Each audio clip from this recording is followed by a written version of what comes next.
Arsenal 2, Liverpool 2. It feels like a big point for Liverpool, who keep really close distance with Man City 1 point behind now, second in the table. And obviously going away from home, it's a very good point.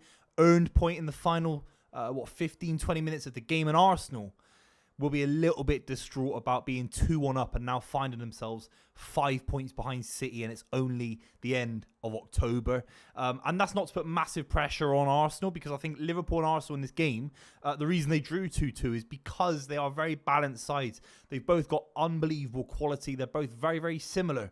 And that remains to be seen if that's enough that either one of them can usurp Man City at the top of the table. But right now, it's a massive point for Liverpool. It's huge to get back into the game at the Emirates. An Arsenal side that got so much to prove after such a disappointing result against Bournemouth, of course, last week. And Liverpool go there, and I think at points managed the game so well.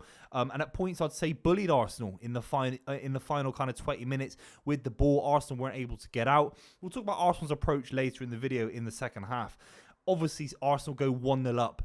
With a great ball over the top by Gabriel, I think it is. It's a huge looping ball over Andy Robertson, who I think positionally is really in the wrong position. He's nowhere near Saka. And when he does catch up to Saka, he's almost too committed to putting in the challenge. He's almost too committed to he doesn't dive in, but he's almost running at full pace to try and keep up with Saka and try and get in there and try and make a big challenge. And Saka just does him on the inside, turns the ball quick and smashes it into the near post roof of the net, or just below that. And it's a great goal by Bukayo Saka. You think that Arsenal don't have a limb to stand on if he couldn't play in this game. Without Odegaard or Saka, they have no attacking output, because I saw nothing from Havertz today against the Liverpool back line. I think Konate was eating him up easily. And Saka just gave Arsenal that kind of breakthrough. And I think Arsenal would be gutted they didn't go on to win the game, because they scored so early. They're at home. They got some great midfielders that can keep the ball.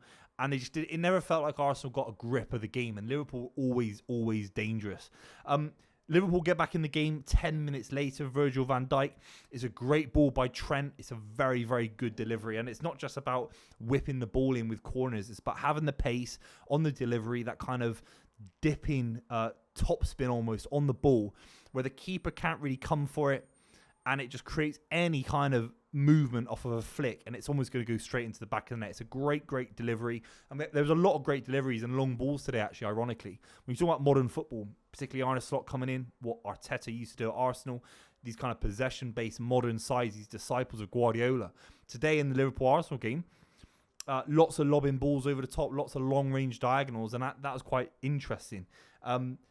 Obviously, it's a great header from Van Dijk. I think Partey was a little bit caught out, didn't track him well enough. I think he'd be frustrated about that, being someone that is a defensively minded, physical player that is as big as Van Dijk. And he just kind of got ushered away from it a little bit. And Van Dijk scores yet another important header. It feels like today, that back line, I know they conceded 2 goals. We'll talk about the third goal in the game, the Arsenal 2-1 goal, in a minute. But you do feel that actually Konate and Van Dijk sucked things up today. They really bullied Trossard. They really bullied Kai Havertz. It never felt like the Arsenal midfield were able to penetrate. It never felt like the Arsenal midfield were able to get on the ball. I think the Liverpool back line today was absolutely superb, except the criticism of Andy Robertson. Tsimikas came on in the second half, and that's quite telling. I think there's a big debate now about Tsimikas playing at left back, but Trent, the keeper, Kelleher, didn't make a single fault. I think both back lines were decent, and it says a lot about how maybe both sides have got great world-class attacking players that can just cause any side issues. But defensively, I didn't think Liverpool were that bad today, despite conceding 2 goals. And the second goal that Arsenal score, it's actually an underrated delivery from Declan Rice. You can see what I'm saying here about the kind of long-range efforts. It's a great ball from Declan Rice, which you don't really associate the kind of long, kind of not David Beckham in the same way, but there's kind of long crosses. It's a great free kick. He whips it in with venom, and Moreno smashes it in. The defending wasn't good enough for that goal for Liverpool. There's no question about it. Moreno actually missed a massive chance just before that. I think he fell on his shoulder, went off for a few minutes. A few minutes later, he scored a big goal to get Arsenal in a 2-1 position. Now, from that position, I was on the club watching it live, and I said to Rory, I said, this Arsenal side cannot be sitting this deep. It's not about being gung-ho. It's not about having 4 strikers and you're trying to win the game 3-2 or 3-1 or whatever, or 5-1. You're not trying to do that.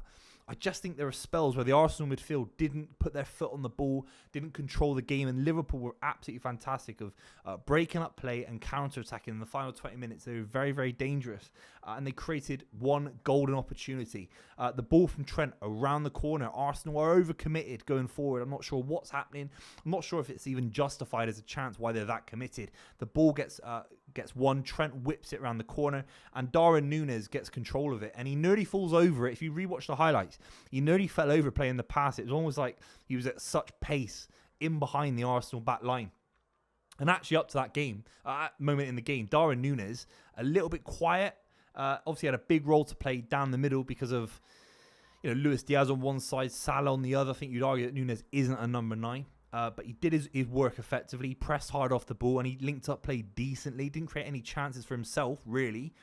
And he plays the ball into Salah. So you can say that Arne Slot got it right, because there's a world where you could have had Cody Gakpo playing there. There's a world you could have played Gakpo off the left, maybe Diaz down the middle. You could have played a range of players in different positions. And he's picked Darwin Núñez. He's picked McAllister and Gravenberch with Curtis Jones for a bit more protection. And I think he's made a lot of the right calls in terms of the lineup today. Don't forget, Liverpool have to go to Arsenal and try and get a result. And they did. A 2-2 draw from being 2-1 down is unbelievable. The Salah finish first time on his left foot is fantastic. Yet another goal. Another goal against Big Six opposition. How many times are we going to say that? That Salah, it's always Salah on the score sheet. It's always Salah on the Sky Sports app. It's always Salah. And it's a great finish. It's great positioning where he pulls away from the defender. And it's a great first-time finish. There are players that would have missed that chance. Believe me. Coming across his body, the pressure. The ball from Trent was unbelievable. And up to that point, I think Trent had a bit of a quiet game. Again, he wasn't able to come into midfield. There was a couple of moments defensively where he looked a little bit shaky. There was that goal that was ruled out. I think Kai Havertz chips it over the keeper. That should never have been ruled out, in my opinion. In my opinion, it shouldn't have been ruled out. Trent was kind of thrown into the net. So I don't know if Trent or any of the midfield of this game got on the ball. And if they had, it would have been a win to Arsenal or a win to Liverpool. I didn't see much of Alexis McAllister knocking it around. I didn't see much of Gravenberch. And that, again, says a lot about how balanced this game is. Arsenal were able to match Liverpool in their midfield. And both forward lines were able to just pick up free kicks, corners, and scoring from open play to make it a 2-2. In the context of the Premier League title race, this is a much, much bigger result for Liverpool, because Arsenal now have to go to Anfield and try and win that game. I don't think they're going to win at Anfield ever, and if they have enough points to kind of sit back and not have to rely on that, then fair enough. But at the moment, they're 5 points behind, so it feels like a bit of a loss for Arsenal. I'm not trying to put the pressure on, but if you're 5 points clear in the Premier League title race and you keep a draw, you keep Liverpool at bay, fair enough. But let's be completely real. Liverpool rock up. They're 2-1 down from a superb Saka goal, from a superb Declan Rice free kick. And Arsenal did live up to the energy today. They did live up to the fact they didn't have Calafiori. Timber got injured during the game. Obviously, Saliba wasn't available. Odegaard's not available. They lived up to it. It didn't feel like it didn't feel B-list. It didn't feel second string. Everyone in that Arsenal side were fantastic today, and it was very well balanced. But Liverpool rock up there. They take the draw. They keep a good distance with City. They got a great record against City in the last few years, particularly at Anfield as well. And you feel that Arsenal can't leverage the City game in the same way. They can't leverage the Liverpool game at Anfield in the same way because of the points total. That remains to be seen if that changes in the next few weeks. City still look vulnerable. Don't get me wrong. City look vulnerable defensively. Southampton showed it a couple of times despite losing 1-0. This Liverpool side are in a far better position to go up there. I think Diaz is in unbelievable form. He was looking dangerous all game. I think the back line was very impressive for me today for Liverpool. I know they conceded 2 goals, but there were just moments where Konate and Van Dijk, they are forming the best partnership in the Premier League, in my opinion. I know Gabriel Saliba was right up there, and Akanji and Stones and Diaz and Ake. There's a lot of rotation.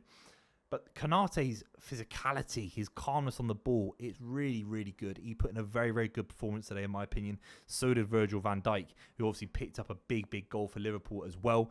Let me know what you think in the comments down below. Is it a point dropped for Arsenal, or is it a decent result for both sides? I think it's advantage Liverpool hugely, especially when you got that many points on Arsenal already at this point in the season. And Arne Slot starts his Premier League era at Liverpool. Such a huge club, such a huge job. It's been unquestionably a very, very good start. Let me know what you think in the comments down below, and I'll see you very, very soon.